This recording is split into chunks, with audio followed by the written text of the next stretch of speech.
Hello friends, welcome you all to Polity Simplified series of Gyandeep academy.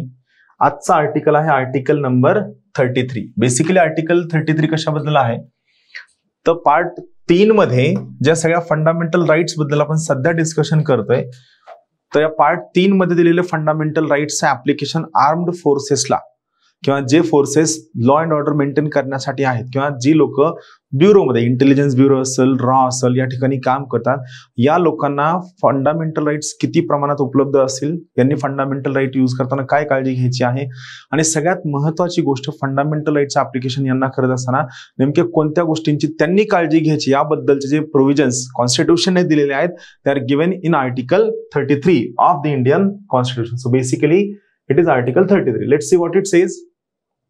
C power of parliament. So basically या ठिकाणी लक्षात घ्या armed फोर्सेसला fundamental rights application करताना त्याला मॉडिफाय करायचं, चेंज करायचं, थांबवायचं हे सगळे राईट्स कोणाकडे आहेत? They are in the hands of parliament. So what is it?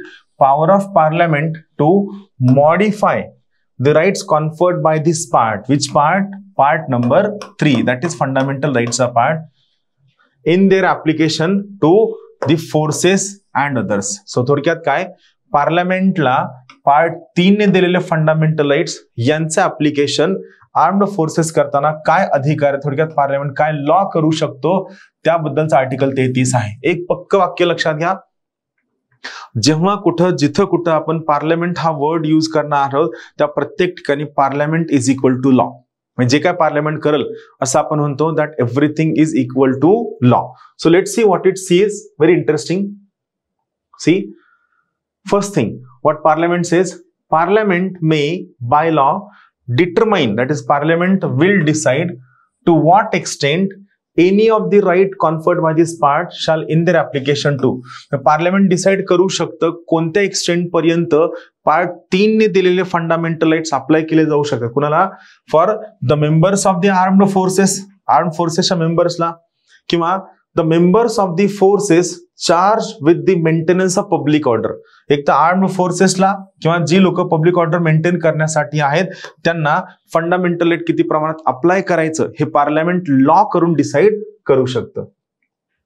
मग या ठिकाणी तिसरं कोणाला ठरवू शकतं? Persons employed in any bureau और other organizations established by state for purpose of intelligence or counter intelligence. थोडक्यात आपलं जे IB आहे किंवा आपलं जे रॉ आहे याच्या लोकांना सुद्धा किती प्रमाणात फंडामेंटल राईट्स ऍप्लिकेशन अलाउ करायचं याबद्दलचं मॉडिफिकेशन पार्लमेंट डिसाइड करू शकतं.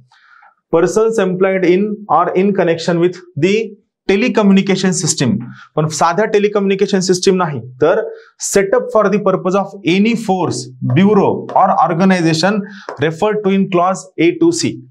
Armed forces, forces for maintaining public order किंवा या ठिकाणी ज्या इंटेलिजन्स किंवा काउंटर इंटेलिजन्स साठी असणाऱ्या ऑर्गनायझेशन्स आहेत यांच्यासाठी जर अप्लाय करायचं असेल तर restricted or abrogated so as to ensure the proper discharge of their duties and the maintenance of discipline amongst them. So त्यांनी किती प्रमाणात फंडामेंटल राईट यूज करावे यावरती पार्लमेंट लॉ करून नक्की रेस्ट्रिक्शन टाकू शकतं.